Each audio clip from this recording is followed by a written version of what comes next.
सहाबा इकराम इस चार दीवारी के अंदर आराम फरमा है। कच्ची चार दीवारी आपको नज़र आ रही है ना, सिर्फ इस कच्ची चार दीवारी के अंदर हमारे सहाबा इकराम आराम फरमा है। ये इज्तिमाई कब्र है। और जो तीन सहाबा इकराम की कब्रों के सामने काले पत्थर नज़र आ रहे हैं, दो कब्रों के ऊपर काले पत्थर रखे हुए हैं, एक कब्र के ऊपर काला पत्थर। ये सामने वाली तीन कब्रें हैं।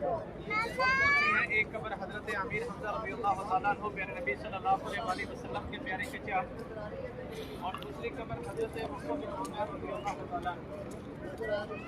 हजरत वो सहाबी थे जिनका चेहरा मुबारक प्यारे नबी सल्लल्लाहु अलैहि वसल्लम के साथ मिलता था।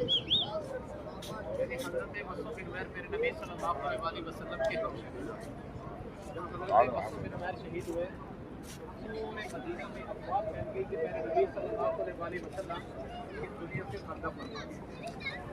हमारी ज़िंदगी में एक सबक ये भी है, जितने भी अमीर हो जाए ना तो हमारी ज़िंदगी का की बहुत अमीर होते हैं। हजरत मुहम्मद बिन उमर इतने अमीर सहाबी थे पूरे अरब में सबसे अमीर सहाबी हजरत मुहम्मद बिन उमर।